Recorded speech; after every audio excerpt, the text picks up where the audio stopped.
The Kansas City Chiefs are shocking the rest of the NFL, so we're going to be going through that and 3 other stories in today's video. So make sure to like this video, and if you want more Kansas City Chiefs news content like this, make sure to subscribe to the channel by hitting that red button down below. The first story is Kansas City Chiefs make trade, pick up edge rusher from Arizona Cardinals.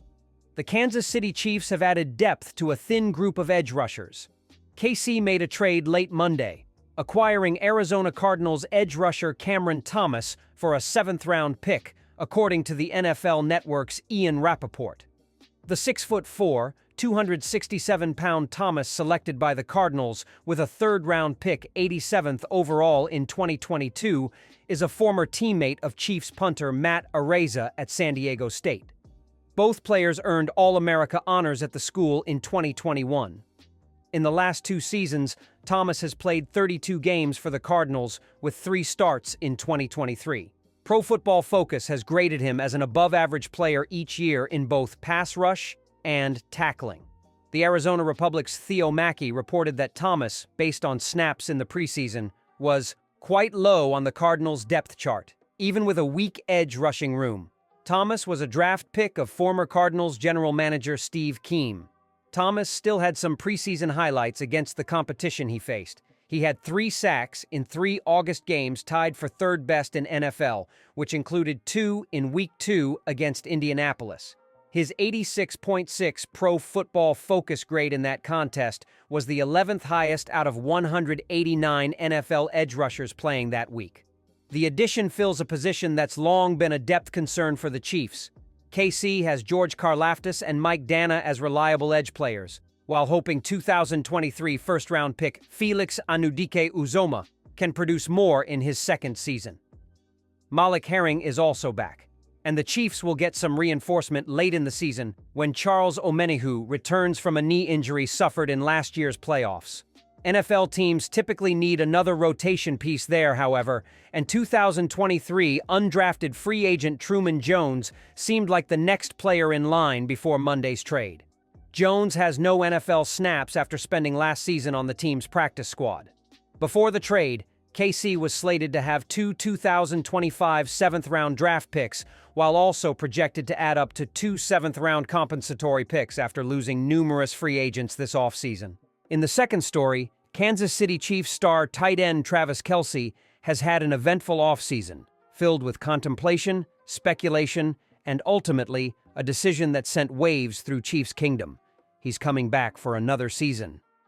Kelce's future was uncertain following a disappointing performance in Super Bowl 59 against the Philadelphia Eagles.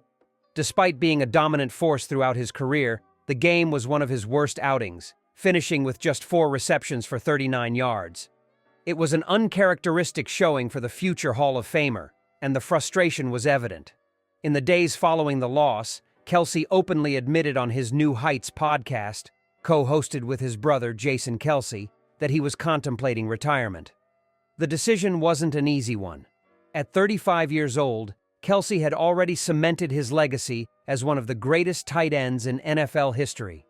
With multiple business opportunities awaiting him post-football, it seemed logical for him to walk away. But walking away after a season like that? It didn't sit right with him. Less than a week after the Super Bowl, Kelce informed head coach Andy Reid of his decision. "I just wanted him to put it out there and not me," Reid shared at the NFL owners' meetings. "I always like guys to step back after the season, but he wants to come back, and he's training like crazy too." Kelce echoed those sentiments later on his podcast, revealing what ultimately swayed him to return. "The biggest thing is that I love playing the game of football," Kelce said. "I still feel like I can play at a high level, maybe even higher than last year. I don't think it was my best outing. I let my guys down in a lot more moments than I helped them. I want to give it a good run." Despite his decision to return, Kelce and the Chiefs recognize that adjustments must be made to ensure he remains effective throughout the season. Last year, Kelce played 940 snaps, 84% of the team's offensive plays. With the Chiefs receiving core dealing with injuries, Kelce was forced to carry an even heavier load, leading the team with 133 targets.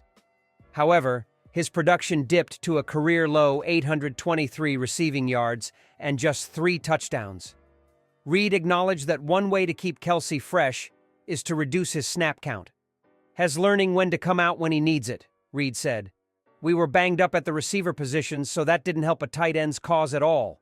The healthier we can be around him, he can still be productive. The Chiefs took steps this offseason to ensure Kelce has more help on the field. The team re-signed wide receiver Marquise Brown to a one-year contract, ensuring he, Rashee Rice, and rookie Xavier Worthy will all be in the mix for 2025.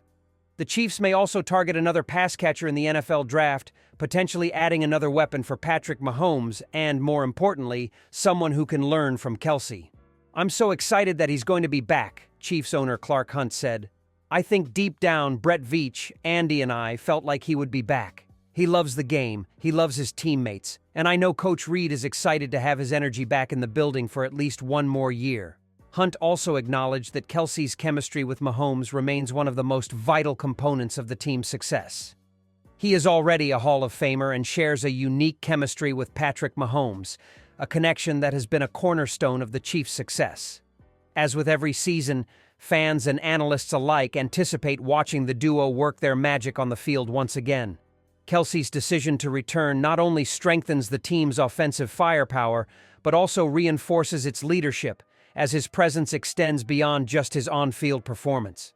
Now entering his 13th NFL season, Kelce remains a vocal leader in the locker room and a mentor to the younger players looking to follow in his footsteps.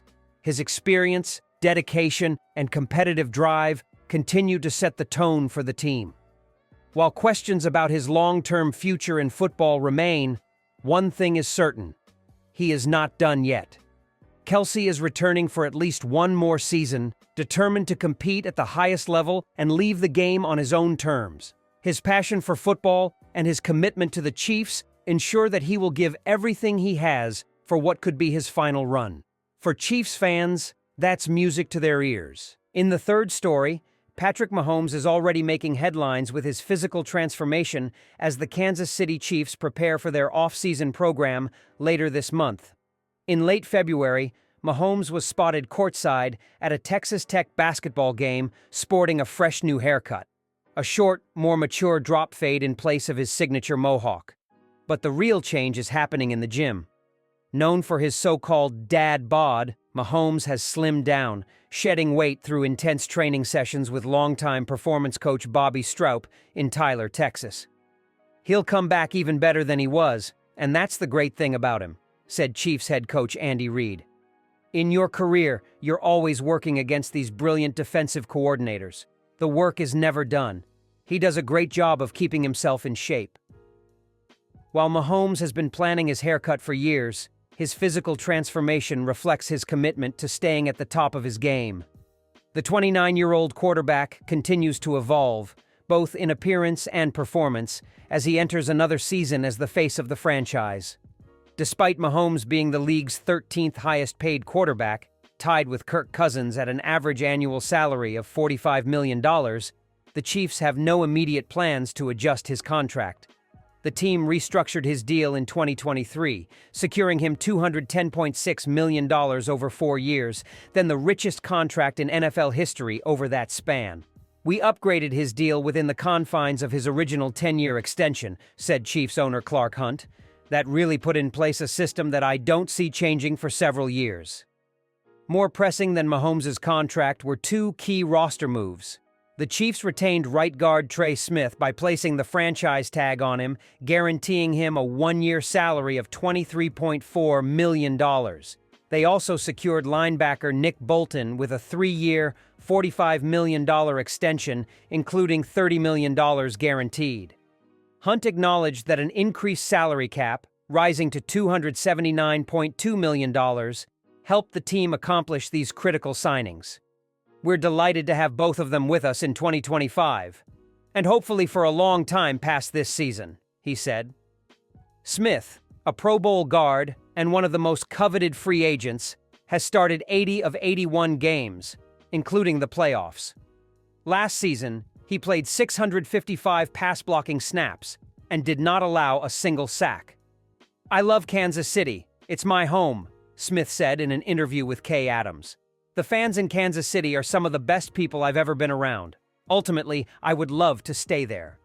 Smith is projected to command a 4-year, $86 million contract with at least $52.5 million guaranteed, but the Chiefs may offer a 5-year deal to spread the financial impact over time. The deadline for a long-term agreement is July 15th, and Hunt remains optimistic about securing Smith's future in Kansas City. Our desire, and I believe Trey's as well, is to work out a long-term deal, Hunt said. We want to get that done before the deadline.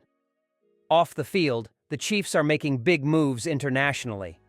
As part of the NFL's Global Markets program, the team has secured marketing and commercialization rights in the UK, Ireland, and Spain.